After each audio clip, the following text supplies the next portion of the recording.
Hello student, welcome back to my channel Samrat academy. Student, आज की video बहुत ही ज़्यादा इंपॉर्टेंट है। अगर जितने बच्चे तैयारी कर रहे हैं 2023 बोर्ड एग्जाम की, तो ये वीडियो बहुत ही ज़्यादा इंपॉर्टेंट है, क्योंकि इस वीडियो में हम डिस्कस करने वाले हैं क्लास 10th हिंदी के मोस्ट इंपॉर्टेंट ये 20 टॉपिक। अगर ये 20 टॉपिक अगर आप पढ़ लेते हैं तो आप लोगों का 70 में 70 मार्क्स बिल्कुल क्या हो जाएगा, पक्का हो जाएगा। ठीक है, पूरा फुल मार्क्स बिल्कुल पक्का हो जाएगा। इस बात की मैं आपको 101% की गारंटी दे सकता हूं। ठीक है, हालांकि यह 20 टॉपिक आप लोगों को अच्छे तरीके से आप लोगों को तैयार होना चाहिए। आज से ही आप यह 20 टॉपिक तैयार कर लीजिए, क्योंकि अभी पेपर आप लोगों का मार्च में होने वाला है। ठीक है, तो मार्च में अगर आप लोगों का पेपर है तो ये बहुत सारे टाइम है। तो अगर एक एक टॉपिक एक दिन में कवर करेंगे, 2 दिन में कवर करेंगे, तभी भी जाते मार्च तक आराम से आप इन सभी टॉपिकों को तैयार कर लेंगे और बहुत ही अच्छा मार्क्स आप अचीव कर पाएंगे। पूरा 70 में 70 नंबर आप लोगों को क्लियर कराने वाला हूँ इस वीडियो में। तो वीडियो को लाइक नहीं किया तो लाइक कर दीजिए, और चैनल पर नया है तो चैनल को सब्सक्राइब कर लीजिए। चलिए बताता हूँ आप लोगों को। सबसे पहले देखिए, पहला पॉइंट जो आप लोगों को याद करना है हिंदी में, क्योंकि पहला क्वेश्चन यहीं से बनता है। ठीक है, पहला जो आप लोगों को टॉपिक याद करना है वह है महत्वपूर्ण रचनाएं। महत्वपूर्ण रचनाएं एवं उनके लेखक एवं कवि का नाम। ठीक है, ये आप लोगों का बहुत ही ज्यादा इंपॉर्टेंट है। पहला क्वेश्चन आप लोगों से मुलाकात इसी टॉपिक से होगी। ठीक है, रचना देगा, लेखक और कवि का नाम पूछेगा, या तो लेखक और कवि के नाम दे देते हैं और पूछते हैं कि उनकी रचनाएं बताइए। ठीक है, तो लेखक और कवि इन दोनों की जितने महत्वपूर्ण रचनाएं हैं ये आपको याद होना चाहिए। ठीक है, ये पहला टॉपिक है। दूसरा आप लोगों का जो टॉपिक है यह है कि रीतिकाल, आधुनिक काल और आपका छायावादी युग, द्विवेदी युग और प्रगतिवादी युग। ठीक है, इनके आप लोगों के पूछता है विशेषताएं या प्रवृत्तियां पूछता है, विशेषताएं या प्रवृत्तियां पूछता है। ठीक है, इन दोनों टॉपिकों से मिलाकर रचनाएं, उनके लेखक के नाम और यह टॉपिक, इन दोनों टॉपिक से मिलाकर टोटल कितने नंबर के, 10 नंबर के क्वेश्चन आप लोगों के बनेंगे एग्जाम में। कितने नंबर के, 10 नंबर के। अगर ये दोनों टॉपिक आपको क्लियर है तो 10 नंबर आप लोगों को समझिए कि फिक्स आप लोगों का है। ठीक है, FIX फिक्स आप लोगों का 10 नंबर हो गया। ठीक है, इन दोनों टॉपिक से। इसके बाद हम बात करें तीसरा टॉपिक जो आपको याद करना है। तीसरा टॉपिक यहाँ पे आ जाता है महत्वपूर्ण गद्यांश को लेकर। महत्वपूर्ण गद्यांश, चलिए मैं बताता हूं कि मात्र 2 ही चैप्टर आप लोगों को अच्छे तरीके से तैयार करके जाना है 2023 बोर्ड एग्जाम में। पहला आप लोगों का मित्रता और दूसरा ममता। मित्रता के लेखक का नाम है आचार्य रामचंद्र शुक्ल जी और ममता के जयशंकर प्रसाद जी हैं। ठीक है, मात्र आप लोगों को मार्च में पेपर है। ठीक है, आपको 5-6 महीने का टाइम मिल रहा है, 6-7 महीने का।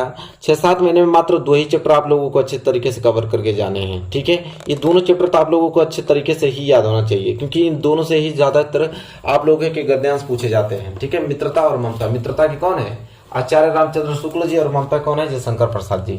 आई होप आपको यहां तक सारी चीजें क्लियर हो गया होगा। ठीक है, ये कितने नंबर के पूछे जाता है, तो ये आप लोगों के 6 नंबर के पूछे जाता है। कितने नंबर के, 6 नंबर आपको क्लियर हो जाएगा मात्र ये 2 चैप्टर से।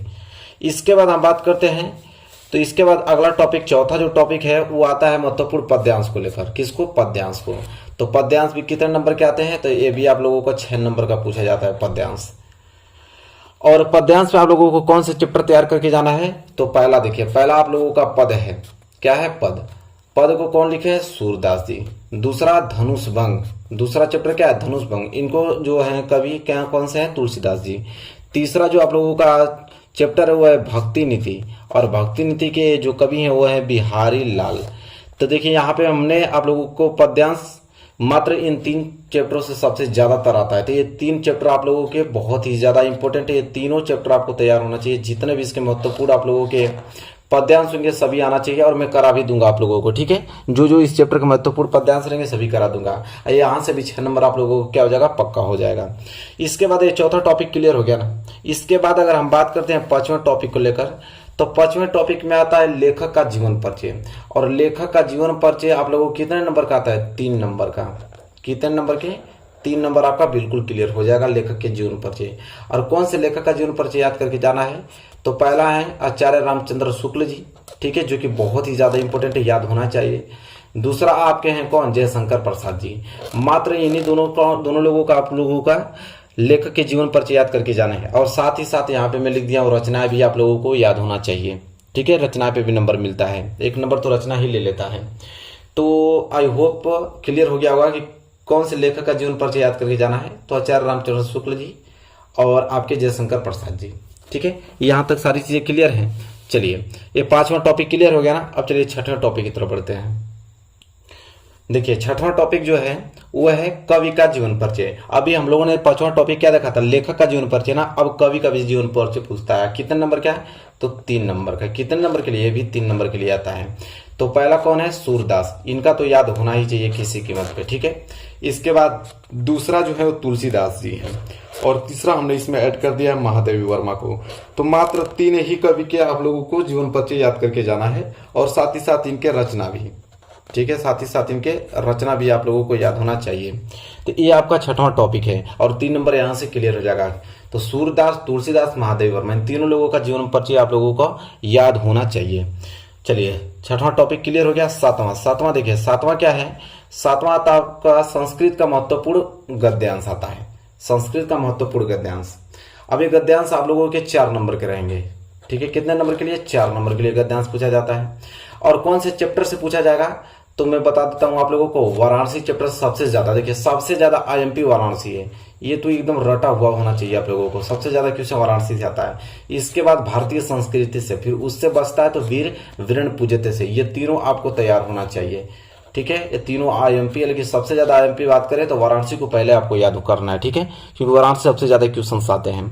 तो गद्यांश सबसे ज्यादा वाराणसी से आता है। भारतीय संस्कृति के भी रहते हैं, और उससे नहीं आएगा तो वीर वीरण पूजते। तो ये तीनों चैप्टर आप लोगों के तैयार होने चाहिए। ये आपका 7वां टॉपिक है। तो 7वां टॉपिक भी आप लोगों को क्लियर हो गया अच्छी तरीके से, कोई भी डाउट, बिल्कुल डाउट नहीं होना चाहिए। चलिए ये तीनों टॉपिक क्लियर हो गया। अब हम बात करते हैं 8वें टॉपिक को लेकर। अब 8वां टॉपिक जो है वो आप लोगों का है, एक श्लोक लिखिए, ठीक है। प्रश्न पत्र में ना आए, 2 नंबर के लिए आप लोगों का एक श्लोक पूछा जाता है, ठीक है। तो 2 नंबर आप लोगों को क्लियर हो जाएगा, ठीक है। तो लेकिन एक चीज ध्यान रखिएगा, उसमें पूछता है कर रहा है कि प्रश्न पत्र में ना आया हो, ठीक है। तो उसमें आप लोगों का एक श्लोक देता है जिसका आप लोगों को गद्यांश निकालना होता है, ठीक है। तो ये ना कि जो दिया हो उसी को लिख दे, नहीं, वो नहीं लिखना होता है, आपको अलग से लिखना होगा, ठीक है। तो चलिए एक श्लोक भी यहाँ में लिख दिया हूं आप लोगों को, ताकि आपको याद हो जाएगा। क्या है, सर्वे भवन्तु सुखिनः, सर्वे सन्तु निरामयाः, सर्वे भद्राणि पश्यन्तु, मां कश्चित् दुख भाग भवेत, ठीक है। ये आप लोगों का मात्र 2 लाइन का आप लोगों का पोयम है, श्लोक है, जो कि आप लोगों को कितने नंबर, 2 नंबर आपको मिल जाएगा, ठीक है। फिक्स हो जाएगा आपको 2 नंबर। तो इसे नोट करके याद कर लीजिएगा।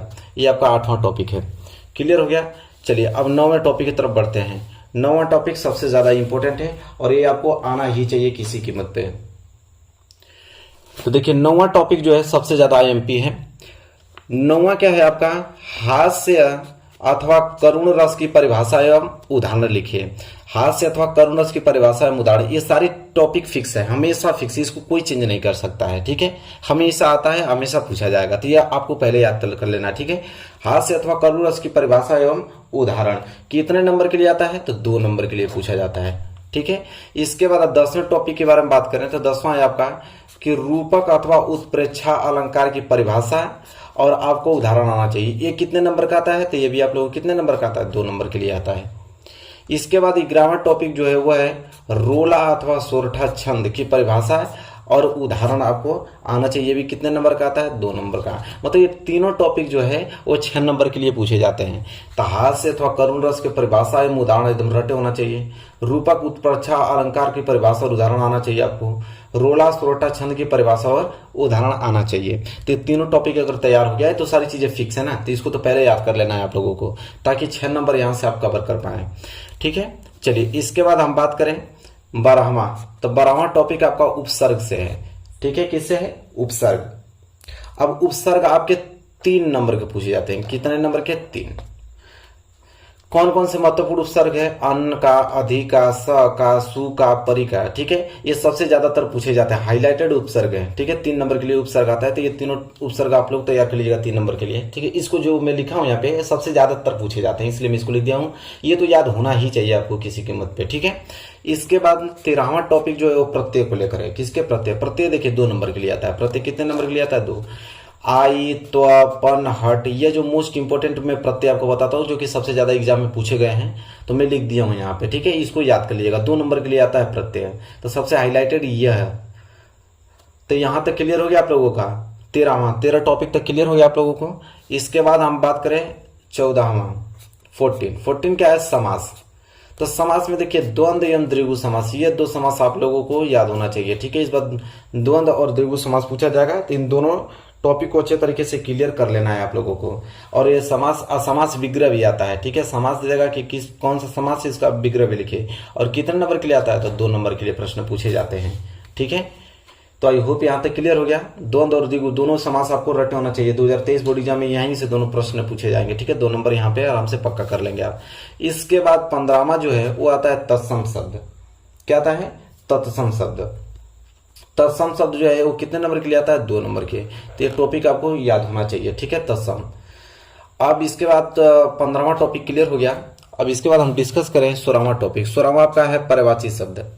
पर्यायवाची शब्द कितने नंबर के लिए आता है, तो पर्यायवाची शब्द आपका 2 नंबर के लिए आता है। ठीक है, तो ये पर्यायवाची शब्द मोस्ट इंपोर्टेंट मैं आप लोगों को करा दूंगा। ठीक है, और वही बस आप पढ़ के जाइएगा, पूरा का पूरा नंबर आप उठा ले आएंगे। ठीक है, 2 नंबर क्लियर हो जाएगा। इसके बाद 17वां जो टॉपिक है वो है संधि को लेकर। अब मात्र एक ही संधि तो आपको पढ़ना है, कौन सा, यड़ संधि।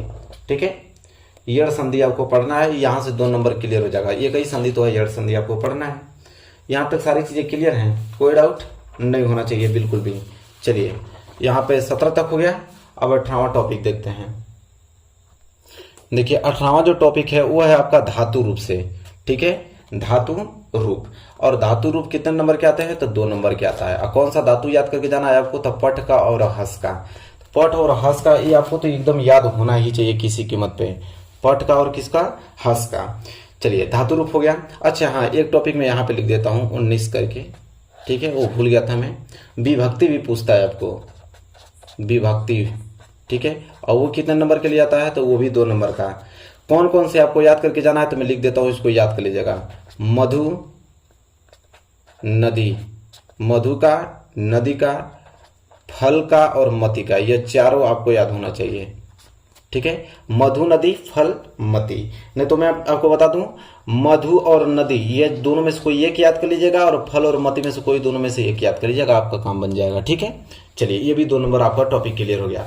इसके बाद सबसे ज्यादा मोस्ट इंपोर्टेंट है यहाँ पे आप लोगों के महत्वपूर्ण निबंध। ठीक है, निबंध आपको आना ही चाहिए, क्योंकि निबंध अकेले ही कितने नंबर का आता है, 6 नंबर का निबंध पूछा जाता है। और मैं 5 आप लोगों को महत्वपूर्ण निबंध यहाँ पे लिख दिया हूँ, नोट कर लीजिए। पहला आपका है प्रदूषण की समस्या तथा समाधान पे, सबसे ज्यादा इंपॉर्टेंट। दूसरा है कोरोना वायरस पे, क्योंकि कोरोना वायरस अभी आप लोगों का हाल ही का बात है, ये कोरोना वायरस दे सकता है 2023 बोर्ड एग्जाम में। फिर तीसरा आपका है विज्ञान वरदान एवं अभिशाप पे। इसके बाद चौथा जो आप लोगों का भ्रष्टाचार एक समस्या पे, और 5वां जनसंख्या वृद्धि। तो ये 5 महत्वपूर्ण मैं आप लोगों को निबंध बता दिया हूँ। अभी से प्रैक्टिस करना इसकी चालू कर दीजिए, क्योंकि अकेले ही 6 नंबर के लिए आता है, तो यह बहुत ही ज्यादा स्कोरिंग आप लोगों का टॉपिक है। ठीक है, तो इस टॉपिक को आपको पहले ही क्लियर कर लेना है। तो यहाँ तक 19 टॉपिक क्लियर हो गया। एक टॉपिक ये बता दिया था 20, ये देखिए अब आ गया खंड काव्य। ठीक है, कौन सा आ गया, खंड काव्य। और खंड काव्य कितने नंबर के लिए आता है, तो खंड काव्य 3 नंबर के लिए आता है। खंड काव्य में इसलिए मैं नहीं बताया हूं क्योंकि वो डिस्ट्रिक्ट वाइज आता है, अलग अलग डिस्ट्रिक्ट के अलग अलग होते हैं। ठीक है, जैसे यहाँ मैं दिखा भी देता हूँ पेपर में। देखिए कौन कौन से आता है, मुक्ति दूत आता है, ज्योति जवाहर आता है, मेवाड़ मुकुट आता है, कर्मवीर भरत खंड काव्य आता है, कर्ण का आता है, तुमुल खंड काव्य क्या आता है। इसके बाद हम बात करते हो तो मातृभूमि का आता है, अग्र पूजा का आता है, और यहाँ पे जय सुभाष का आता है। ठीक है, तो आपके जो क्वेश्चन बैंक रहेंगे या आपके बुक, उसमें आपके डिस्ट्रिक्ट लिखा रहेगा कि अगर आप इस डिस्ट्रिक्ट से हैं तो आपको कौन सा खंड काव्य पढ़ के जाना है। ठीक है, और वही आप अच्छे तरीके से तैयार करके जाइएगा, और 3 नंबर आपको क्लियर हो जाएगा। तो मेरे प्यारे विद्यार्थियों, आपने देखा कि पूरा का पूरा 70 में 70 नंबर में यहाँ पे आप लोगों को क्लियर करा दिया हूँ, पूरे टॉपिक को अच्छे तरीके से बता दिया हूँ। बस उन टॉपिक को आपको क्या करना है, पढ़ना है। ठीक है, बस उन टॉपिकों को आपको पढ़ना है और 70 में 70 नंबर क्लियर हो जाएगा। ठीक है, चैनल को अभी सब्सक्राइब कर लीजिए। जितने टॉपिक मैं बताया हूँ, एक एक टॉपिक पे एक स्पेशल वीडियो बनाकर सुंदर से मैं यहाँ पे अपलोड कर दूंगा। ठीक है, प्लेलिस्ट बनाकर एक एक टॉपिक की वीडियो अलग अलग मैं अपलोड कर दूंगा, ताकि आपको पूरा सुविधा रहे, सारा सोल्यूशन भी मिल जाए और अच्छे से आप उसकी तैयारी भी कर पाओ। तो मेरे प्यारे विद्यार्थी, वीडियो अच्छी लगी तो लाइक कर दीजिए, और चैनल पर नए तो चैनल को सब्सक्राइब करके बेल आइकन को प्रेस कर लीजिए। मिलेंगे एक प्यारे से नेक्स्ट वीडियो में, तब तक के लिए धन्यवाद।